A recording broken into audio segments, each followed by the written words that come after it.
यहाँ भी सब कुछ ठीक हो गया। ये सवाल थोड़ा सा मैं ट्वीक कर देता हूँ आपके लिए।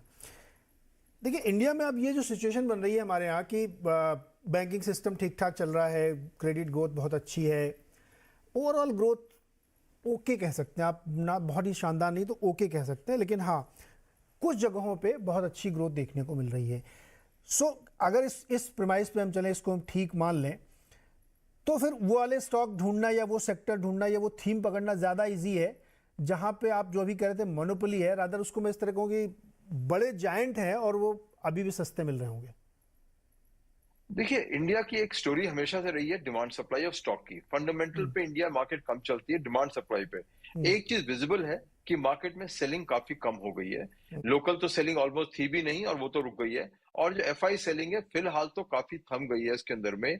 और उसके लिए आप मौका देखते हैं कि ये जो आज ने रैली देखी आपने, शॉर्ट्स कवरिंग रैली कह लीजिए, जो कर लीजिए, कि अब बेचने वाले बहुत कम हो गए हैं और लिक्विडिटी अभी भी काफी साइडलाइन पे पड़ी है इन्वेस्टमेंट के लिए।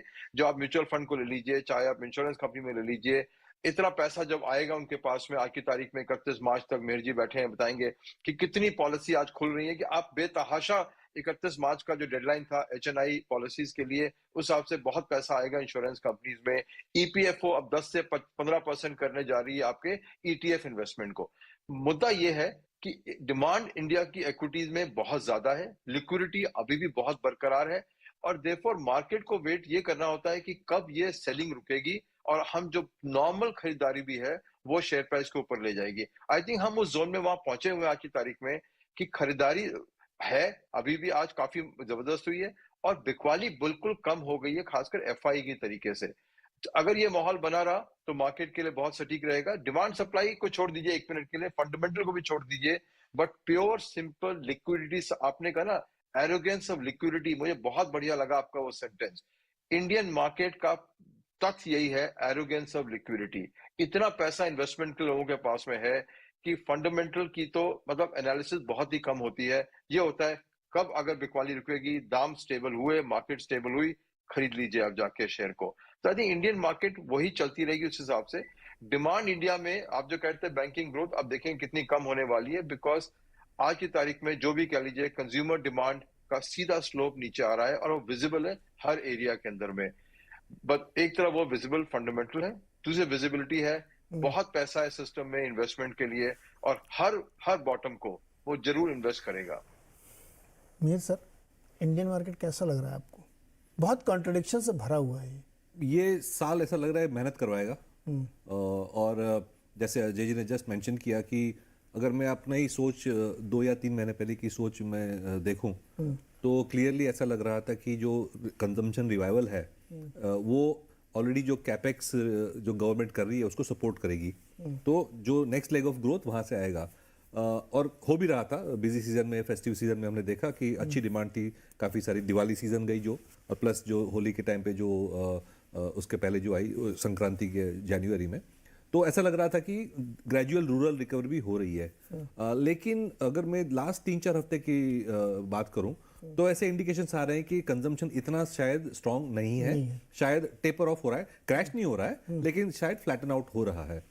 तो इस माहौल में मुझे लगता है कि जो कंजम्पशन लिंक सेक्टर्स हैं वो थोड़े ड्रैग करेंगे, लेकिन फाइनेंशियल्स जो बहुत बड़ा सेक्टर है वो अभी भी काफ़ी स्ट्रांग है और फंडामेंटल्स काफ़ी साउंड है, वैल्यूएशन काफ़ी साउंड है। तो मेरे ख्याल से एक न्यूट्रल व्यू है बाजार पे, बहुत ज़्यादा तेज़ी का व्यू भी नहीं है, बहुत ज़्यादा मंदी का भी व्यू नहीं है, लेकिन stock specific, sector specific, theme specific जो है वो अपॉर्चुनिटीज तो अभी भी हैं। जैसे मैंने बात की थी कैंटार से, जो कि एफएमसीजी के लिए रिसर्च करते हैं, तो उनकी जो लेटेस्ट रिपोर्ट ये कहती है कि डिस्क्रिशनरी स्पेंडिंग कम हो रही है।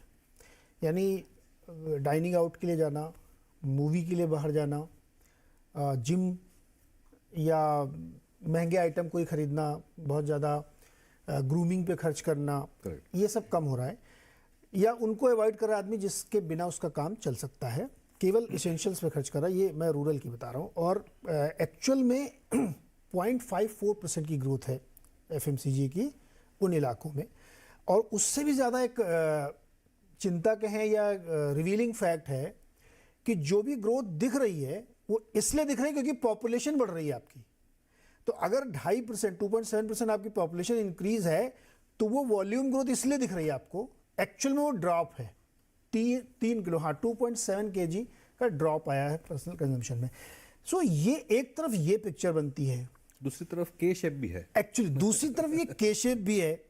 तो ये एक बहुत विचित्र सी स्थिति में भारत चलता चला जा रहा है और लिक्विडिटी जम गया सिस्टम में, इसमें भी कोई शक नहीं। तो वो मार्केट को कहीं ना कहीं सपोर्ट देता है। जैसे अब आप फ्राइडे को देखिए मार्केट में क्या ज़बरदस्त रैली बनी है ना। वो अब वो दिखता है कि सब कुछ ठीक हो गया है, सब कुछ हरा भरा है क्या। बट और डीप में जाइए तो आपको मिड कैप स्मॉल कैप में दिखा कि बिल्कुल कलिंग हुई है ना, आधे आधे कर दिया स्टॉक को। Correct. तो इसको कैसे डिकोड किया जाए? वो तो एक तरह से अच्छी बात है, काफी सारी जो करेक्शन हो चुकी है तो वैल्यूएशंस रीजनेबल हो ही चुके हैं। और खास करके अगर मिड कैप और स्मॉल कैप की बात करें तो उनमें जो सेक्टर्स हैं वो तो बड़े बड़े इंडाइसिस में होते ही नहीं है। तो अब स्मॉल केमिकल कंपनीज देख लीजिए, ऑटो एंसिलरीज देख लीजिए, एंटरटेनमेंट मीडिया देख लीजिए, मिड कैप आईटी देख लीजिए, ये जो है जो इमर्जिंग सेक्टर्स हैं, काफ़ी सारी जो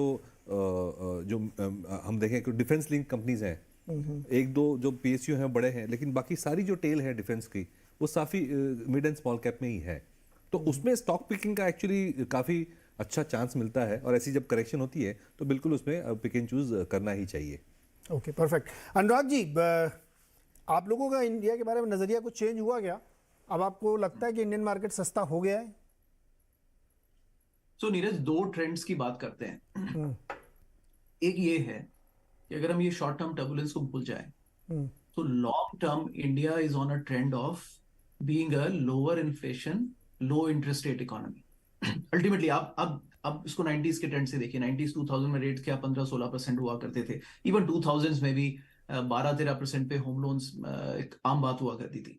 आज बात ये हो रही है कि देखिए 8-9% हो गया तो डिमांड स्लो डाउन हो गया। तो ultimately the longer term trend is towards lower rates, lower inflation, which is always very good for the economy. अब ये short term turbulence अगर यहाँ पे फेडरल रिजर्व की खत्म हो जाएगी and once they pivot, RBI is I think more than ready to pivot back and reduce the rates because already these rates are very high. So I think एक तो ये इतना structural strong tailwind बनता है किसी भी economy के लिए कि इस दौरान सबसे ज्यादा ग्रोथ होती है। We can recall the US growth between 80 and 2000 वो तकरीबन इन्हीं चीजों पर बनी थी कि इन्फ्लेशन 80 के बाद में एकदम it was no longer a problem, and then rates continuously went down, जिससे 1982 के बाद से एकदम it was like an unprecedented bull run in US. So I think India is at the cusp of that point. We should not miss out कि ये longer term ये trend रहेगा, and whenever rates go up, ultimately वो go down, economy के लिए उनको ऊपर लाना हमेशा बहुत मुश्किल होता है, जो हम यूएस यूरोप में नीरज देख ही रहे हैं। तो ये बहुत बड़ा बुल ट्रेंड है। सेकंड, नीरज एक छोटा सा ट्रेंड करें। आई थिंक मैं भी चार्ट्स को क्विकली ऑब्जर्व कर रहा था। निफ्टी की ऑलवेज एक टेंडेंसी है, एंड आई थिंक वो which is very natural because कोई भी मार्केट में लीनियर रिटर्न्स नहीं होते हैं। इट सडनली एक बार वो एक स्पाइक में आपको 40% रिटर्न देता है 1-1.5 साल में, and then it consolidates for another 2-3 years. तो अगर हम देखें तो वो 7,000 से 9,000 का पे जंप कर गया था बिटवीन एट 2015, and then 2015 से 2017 it consolidated, right? It absorbed that level of earnings.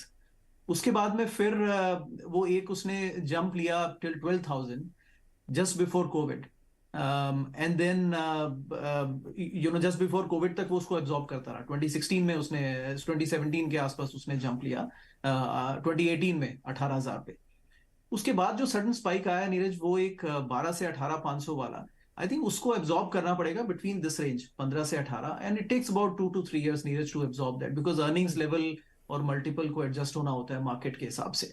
But I think मुझे अजय जी की बात बहुत अच्छी लगी कि इंडिया हमेशा एक रिलेटिव अर्निंग्स पे चलता है, इसको आप एब्सोल्यूट सेंस में नहीं देख सकते हैं। तो I think with in relative sense and keeping in mind this long term trend के इकोनॉमी में लोअर रेट्स चलेंगे, retail participation, EPFO, insurance, PMS and everything, ये उसको नीचे गिरने नहीं देगा। तो अल्टीमेटली एक फ्लोर है इंडियन मार्केट का जिसके beyond I think it doesn't fall, और उसके बीच में जैसे ही वो मौके आते हैं you have to quickly latch on to that, right? इस समय जैसे आप स्क्रीन पे भी दिखा रहे हैं आईटी कंपनीज में काफी रीजनेबल फॉल आ चुके हैं। तो ऐसे में अपॉर्चुनिस्टिक पोजीशंस बनानी चाहिए, बिकॉज ये आपको 15 की मल्टीपल्स पे तो अब शायद ना मिले ये कंपनीज। तो आई थिंक इस तरह का नजरिया है नीरज के we should ultimately try and pick sectors, not all at a time, but selectively, right? और ultimately, finally, नीरज FIIs कितना बेचेंगे? 17% पर तो आ गए हैं। 17-18 पे होल्डिंग आ गई है, तो एक पॉइंट पे तो they will also have to stop, right, because this is the only growing market जो कि आपको इस समय ग्रोथ दे रहा है वर्ल्ड में, राइट, बाकी सब मार्केट्स नहीं, ब्रॉडली मान कहाँ सैचुरेटेड। रहे हैं वो 2014 से आप लगाइए तो बीच में हाँ। 2 साल उन्होंने बाई किया केवल, उसका कंटिन्यूसली सेलर है अभी।